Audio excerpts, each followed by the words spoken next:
অবশেষে জুন মাসেই খুলছে ট্যুরিস্ট ভিসা। আসসালামু আলাইকুম দর্শক, আমি রায়হান আছি আপনাদের সাথে। বাংলাদেশি সাধারণ মানুষের মধ্যে দীর্ঘদিন ধরেই ভারতের ট্যুরিস্ট ভিসা চালু হওয়া নিয়ে এক ধরনের গভীর ব্যাকুলতা, চরম উদ্বেগ এবং দীর্ঘস্থায়ী অপেক্ষা কাজ করছে।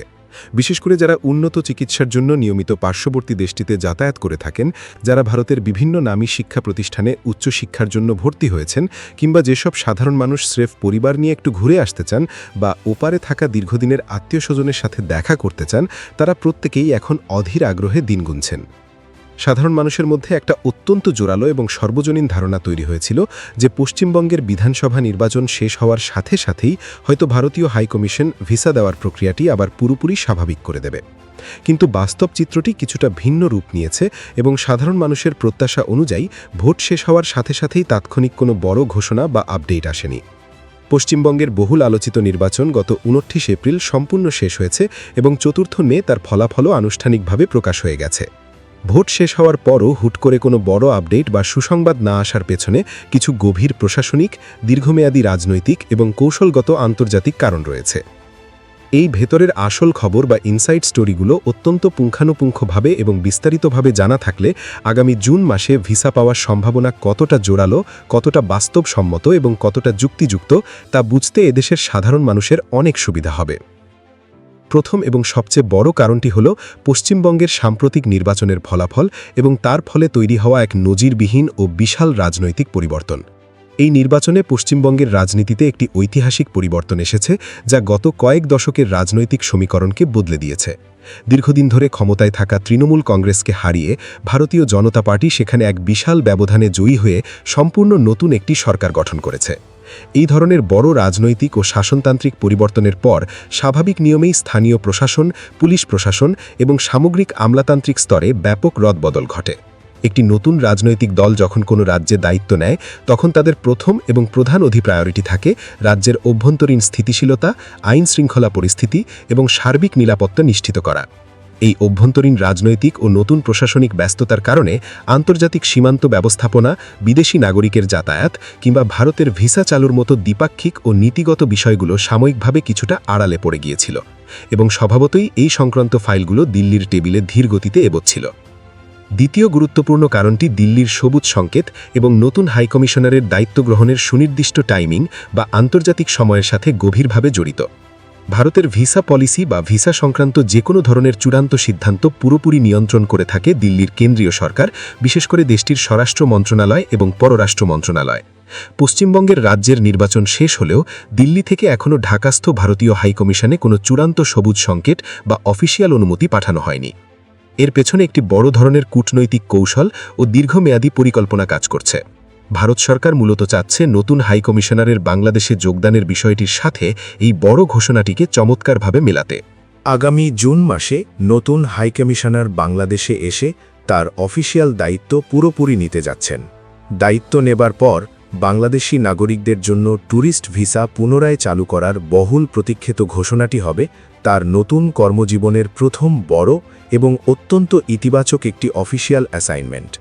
এর মাধ্যমে দুই দেশের দ্বিপাক্ষিক সম্পর্কে একটি নতুন, তাজা এবং অত্যন্ত বন্ধুত্বপূর্ণ গতির সঞ্চার হবে বলে মনে করছে দিল্লির কূটনৈতিক নীতি নির্ধারকরা।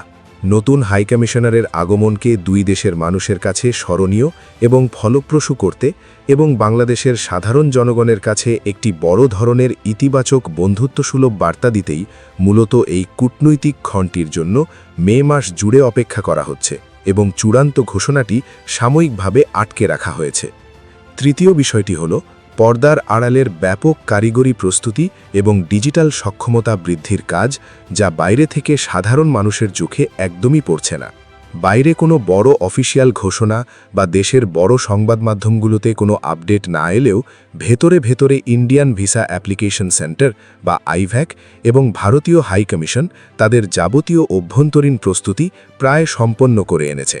দীর্ঘ প্রায় 21 মাস ট্যুরিস্ট ভিসা সম্পূর্ণ বন্ধ থাকার পর যখন এই অনলাইন পোর্টালটি সর্বসাধারণের জন্য হুট করে খুলে দেওয়া হবে, তখন প্রথম দিনেই লাখ লাখ মানুষ আবেদন করার জন্য একসাথে ওয়েবসাইটে হুমড়ি খেয়ে পড়বেন, এটাই স্বাভাবিক।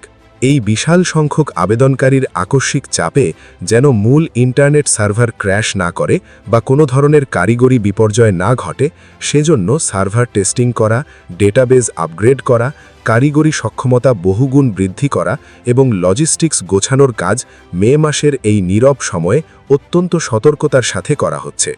একই সাথে বাংলাদেশের বিভিন্ন গুরুত্বপূর্ণ জেলায় অবস্থিত ভিসা সেন্টারগুলোতে অতিরিক্ত জনবল নিয়োগ করা, নিরাপত্তা ব্যবস্থা জোরদার করা এবং টোকেন সিস্টেম উন্নত করার কাজও ব্যাকহ্যান্ডে পুরো দমে চলছে, যাতে করে ভিসা পুরোপুরি চালু হওয়ার পর সেবা দিতে গিয়ে কোনো ধরনের বিশৃঙ্খলা বা দীর্ঘ লাইনের সৃষ্টি না হয় এবং মানুষ নির্বিঘ্নে তাদের পাসপোর্ট জমা দিতে পারেন। চতুর্থত, আগামী জুন মাসে ভিসা খোলার সম্ভাবনা কেন এখনও সবচেয়ে বেশি জোরালো এবং নিশ্চিত বলা যায়, তার পেছনে রয়েছে এক বিশাল অর্থনৈতিক ও সামাজিক চাপ। যেহেতু পশ্চিমবঙ্গের ভোট এবং ফলাফল সংক্রান্ত সব ধরনের রাজনৈতিক ও প্রশাসনিক ব্যস্ততা এখন পুরোপুরি শেষ, তাই ভারতের কেন্দ্রীয় বা রাজ্য সরকারের সামনে এখন আর বাংলাদেশি পর্যটকদের ভিসা আটকে রাখার মতো বড় কোনো রাজনৈতিক অজুহাত বা আইনি বাধা অবশিষ্ট নেই। তাছাড়া কলকাতার স্থানীয় প্রভাবশালী ব্যবসায়ীরাও সেখানে নবগঠিত সরকারের ওপর দ্রুত ভিসা চালু করার জন্য ক্রমাগত চাপ সৃষ্টি করে যাচ্ছেন। কলকাতার নিউ মার্কেট, মার্কুইস স্ট্রিট, সাদার স্ট্রিট, ফ্রি স্কুল স্ট্রিটের মতো ঐতিহ্যবাহী এলাকার হোটেল ব্যবসা, রেস্তোরাঁ ব্যবসা, ট্রাভেল এজেন্সি, কাপড় এবং কসমেটিক্সের পাইকারি ও খুচরা বাজারগুলো অনেকাংশে এবং সরাসরি বাংলাদেশি পর্যটকদের কেনাকাটার ওপর নির্ভরশীল।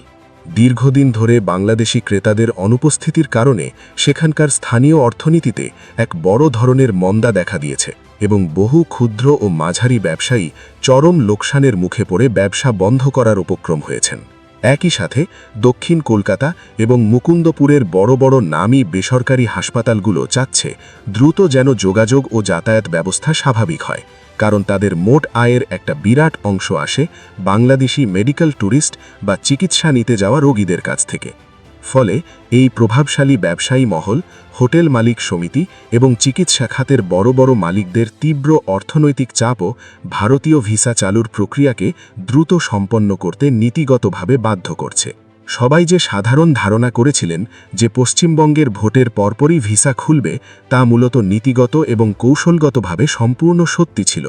তবে ভোট শেষ হওয়ার পরপরই প্রশাসনিক স্তরের এক বিশাল গোজগাজ, নতুন সরকারের স্থায়িত্ব রক্ষা এবং নতুন হাইকমিশনারের দায়িত্ব নেওয়ার মাঝখানের এই মে মাসটা আসলে একটা স্থির সময় বা ট্রানজিশন পিরিয়ড হিসেবে পার হচ্ছে।